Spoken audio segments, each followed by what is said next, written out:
जम्मू कश्मीर में अमन लाना एक बहुत मुश्किल काम था। गरीब के बच्चे पत्थर मारने के लिए इस्तेमाल होते थे।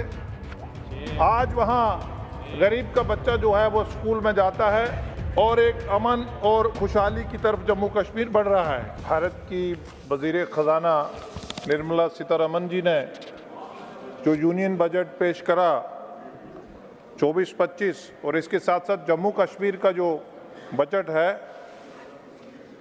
वो दोनों को लोकसभा और राज्यसभा में कंसिडरेशन के लिए रखा है।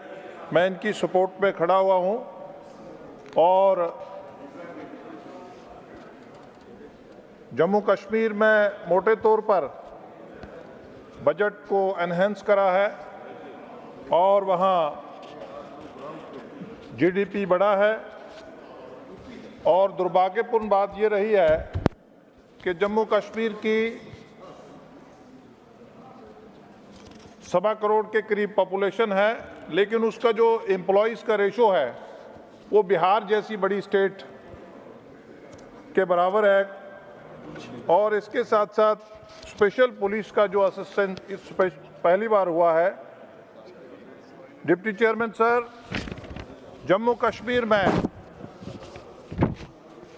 कश्मीर में अमन लाना एक बहुत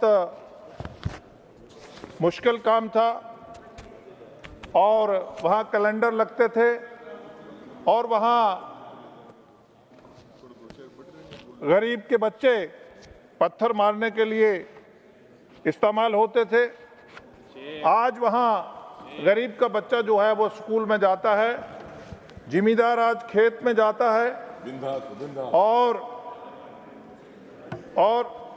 आज वहाँ के लोगों ने अभी जो रिसेंट इलेक्शन हुआ है उसमें जो नेपोटिज्म था, फैमिली का जो फैमिली राज था वो ख़त्म करा है। और वहाँ स्टोन पेल्टिंग जो है वो नील हो गया है। लोकल जो लोग मिलिटेंसी में वो रिक्रूटमेंट जो है वो लोअर हुई है, कम हुई है, ना के बराबर हुई है। आज़ादी के बाद डिप्टी चेयरमैन सर, हमने इंडस्ट्री के लिए 14,000 करोड़ रुपया पिछले 60 सालों में रिसीव हुआ, लेकिन अभी जो इन्वेस्टमेंट है, प्रपोजल जो है वो 81,122 करोड़ रुपया सिर्फ 2 सालों में इंडस्ट्री के लिए बागुजार किया है, जिसके लिए 18,000 कनाल ज़मीन जो है वो अलाट हो चुकी है। टूरिज़्म वहाँ 2 तरह का रहता है।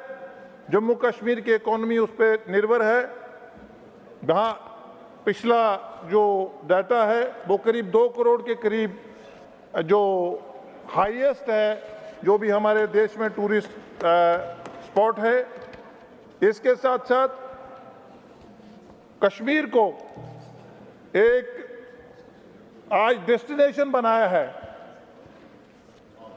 रिलीजियस पिलग्रिम जो है वो भी, उसका भी इंफ्रास्ट्रक्चर बढ़ा है और एक अमन और खुशहाली की तरफ जम्मू कश्मीर बढ़ रहा है।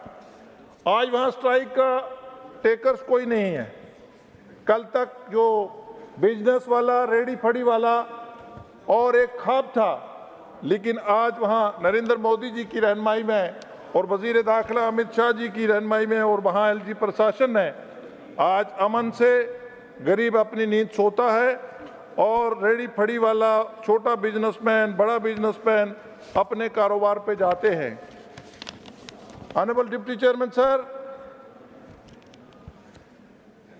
हमने उन तबकों को, जो सरकारें वहाँ रही हैं, ज़्यादातर कांग्रेस की सरकार रही है और जहाँ वहाँ की रीजनल पार्टीज नेशनल कॉन्फ्रेंस और पीडीपी की रही है, लेकिन हमारा ओबीसी समाज, जिसको सिर्फ ओएससी नाम की सिर्फ 2% रिजर्वेशन थी, भारत सरकार ने नरेंद्र मोदी जी की रहनुमाई में उनको बढ़ा के 8% किया है।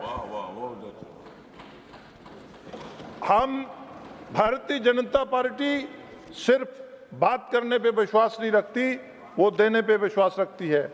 डिप्टी चेयरमैन सर, वहाँ शेड्यूल्ड ट्राइब को सिर्फ नौकरियों में और प्रोफेशनल कॉलेजेस में रिजर्वेशन थी।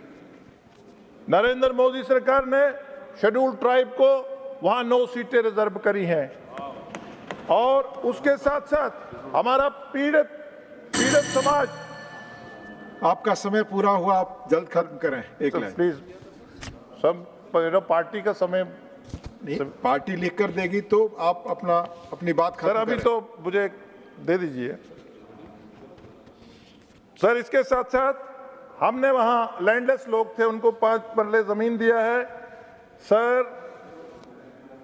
हमने लोगों को जोड़ा है, कभी जम्मू और कश्मीर में लड़वाया है, कभी वहाँ के सेगमेंट्स हैं गुज्जर और पहाड़ी में लड़वाया है सर।